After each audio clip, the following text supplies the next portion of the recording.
Ooh, spooky. What's the haps? I'm Moroka, and it's the Dark Harvest time again. Yep, the Dark Harvest has returned to Cradle once more, and has brought with it some new goodies. We've got all the old goodies from the previous years, so we'll give you a quick rundown. If this is your first Dark Harvest on Cradle, well, I'll give you a quick run through of what to expect, and I'll show you some of the new stuff as well. So, stuff that returns from previous years. In the mission interface, we've got a prestige mission. We've got the Dark Harvest is a daily mission, and that's going to pop up every day. We've got a sort of a mini-boss kind of thing called the Pumpkin King. It can be fought within this mission. You'll get one guaranteed fight with the Pumpkin King at the end of this mission. And he's going to drop a bunch of tokens as you fight him. He's going to appear, he's going to have a lot of minions, and each time you hit him, he'll drop some candy. The candies are the tokens within this event. So that's one guaranteed way to find the Pumpkin King. You will also need a lot more of them, probably. The Pumpkin King can also be found randomly in the place of danger rooms throughout the Clockworks.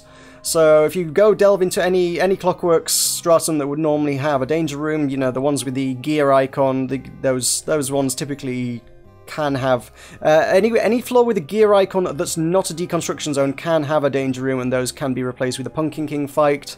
So you can go into those and you can go get tokens out of those as well. Those tokens can be traded into Masquerade here. Masquerade has Spookat masks, Phantom masks, and Frankenzombie masks for 5, 15, and 75 tokens, depending on how high quality you wish your mask to be. The paper ones for 5 tokens will fall apart on November 5th. The replicas, which are a little bit more convincing, but not much more so, which just sort of kind of taped to one of the existing masks kind of things, they will also expire. And then we've got the authentic ones, which look actually pretty decent, and the ones you probably want to be gunning for. They cost 75 of any specific token. There used to be 3 different types of tokens. We had sweet, sour, and hard. This year there is a 4th one as well, so many people will likely already have the 3 existing ones, and they'll be familiar with that format. And we also have Brittle Candy is new to this year's event, which will give us Scarab masks. So even if you've seen the Dark Harvest before, you've got a few new things to get to grips with and collect some new tokens and get yourself a new mask. And that's kind of funky looking. It's got weird antennae. That's kind of cool.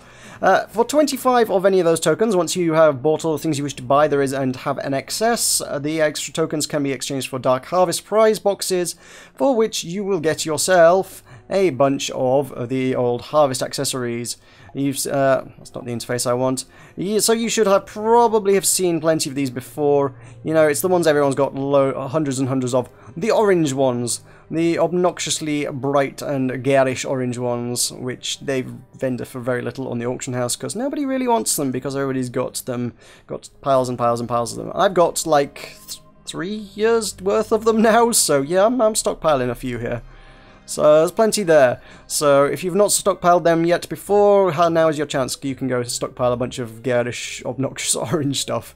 Not a very popular colour, but there you go, they are readily accessible. Also, we have a new thing this year. We have a pumpkin sprout, which is a small sprig capable of growing into a grand gourd.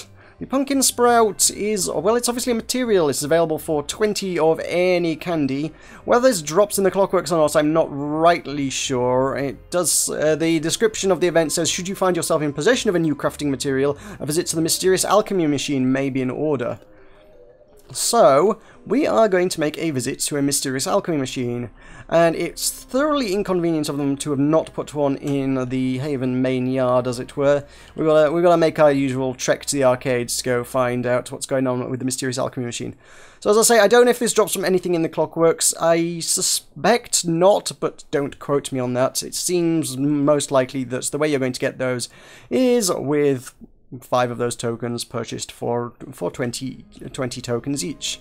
So we take them over to all the way down here, the mysterious alchemy machine. Ta-da! And head down to, oh, I've already got it open, the battle sprite. There is something new under the battle sprites. We have a Masquerade Pod pumpkin. Now that's kind of interesting. So for 5 of those pumpkin sprouts, which essentially comes to about 100 tokens, plus a bunch of crafting materials, and a standard Masquerade Pod, and 10,000 crowns, you can convert a standard Masquerade Pod into a shiny new pumpkin Masquerade Pod, which presumably looks something kind of like a pumpkin. it would make a kind of sense. So that's, if you're in the market for a Masquerade, and to be kind of honest, I kind of am, yeah, that could actually be quite a viable option, to be honest. So, 100 tokens, 10,000 crowns, and your standard pod cost, you can convert a Masquerade into a shiny, new, and unique and different kind of Masquerade. So there's that. We also have a slight difference from previous years. We've also got, apparently the Pumpkin King can appear in graveyards, I've been told. The description Eurydice gave us in the announcement post is he may also punk you at random in the clockworks, and got no real word on what that means, except for the fact that apparently he can appear at random in graveyards, perhaps hidden under graves, which seems to be a thing that could happen.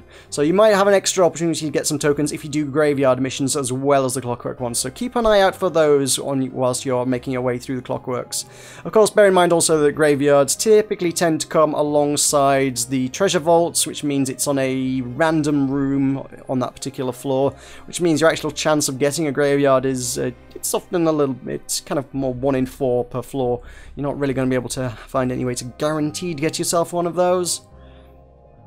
We also have a new type of Gordling, which basically is the ads that spawn with the Pumpkin King in his little arenas. Normally there's a few different variants. Some of the Gordlings can explode and they're rather nasty, and other ones will just chase you around. We have a new type of Gordling which rides a mount into battle. I have not seen this yet. Could be interesting to see how that one goes. It's described as all being very grim, so I suspect they're probably calling it a grim Gordling, if we're honest. But that's kind of about it. This year, this event will be running through to November 2nd, and the tokens will expire on November 10th, so you've got till November 10th to redeem your stuff, but you've only got till November 2nd to collect anything you are looking for, if you're looking for tokens and things. So, better act fast. So that'll just about do it for the Dark Harvest for this year. So thank you very much for watching. I've been Maroka, and happy hunting, everyone.